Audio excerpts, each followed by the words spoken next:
കൂടുതൽ വാർത്തകളും വീഡിയോകളും കാണാൻ ഈ ചാനൽ സബ്സ്ക്രൈബ് ചെയ്യുക. കൂടെ ബെൽ ബട്ടൺ അമർത്തുക. Please subscribe our channel. നമസ്കാരം. നമുക്ക് ഇന്ന്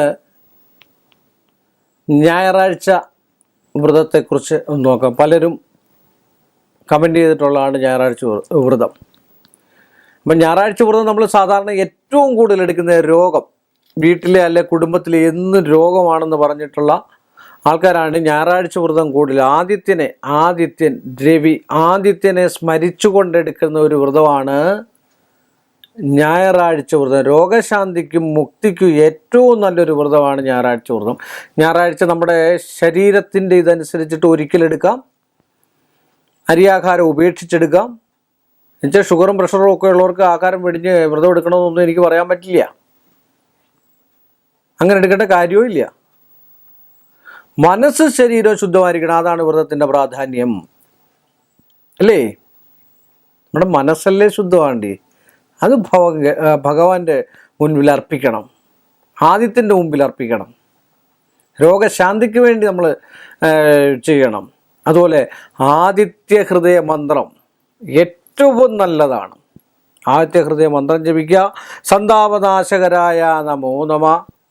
അറിയാമായിരിക്കുമല്ലോ, നിങ്ങളൊക്കെ ഉപയോഗിക്കുന്നതാണല്ലോ. പഴയ കാലത്ത് നമ്മുടെ അമ്മമാരും ഒക്കെ കൊടുക്കുക.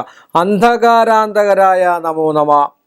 ചിന്താമണേ ചിദാനന്ദായതേ നമ എന്നുള്ളതാണ് തുടങ്ങുന്നതായിട്ടുള്ളൊരവസ്ഥ. ഇങ്ങനെയുള്ള ആദിത്യ ഹൃദയ മന്ത്രം ജപിക്കുന്നത് ഏറ്റവും ഉത്തമമാണ്.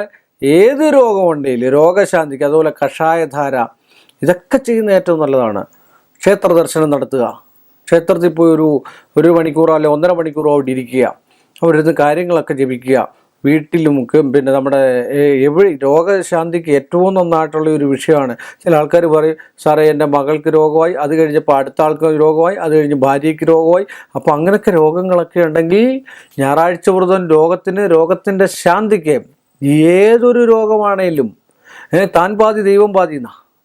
അപ്പം ഡോക്ടറെ കാണിക്കേണ്ടത് ഡോക്ടറെയും വൈദ്യനെ കാണിക്കേണ്ടത് വൈദ്യനെയും ഈശ്വരനെ വിളിക്കേണ്ടത് നമ്മളുമാണ്.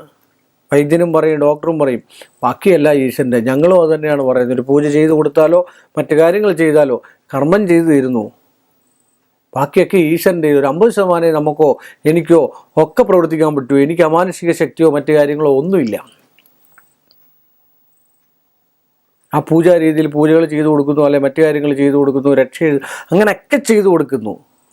അത് നമ്മൾ മനസ്സോട് ചെയ്തു കഴിഞ്ഞാൽ ഫലം ഉണ്ടാകും, സംശയമില്ലാത്ത കാര്യമാണ്. സങ്കല്പിച്ചു കൊടുത്തു കഴിഞ്ഞാൽ ഫലം ഉണ്ടാകും, അതിന് സംശയമില്ലാത്ത കാര്യം. അതിന് രോഗശാന്തിക്കും രോഗമുക്തിക്കും എല്ലാ എൻ്റെ പ്രേക്ഷകർ ആർക്കും രോഗമില്ലാതിരിക്കട്ടെ.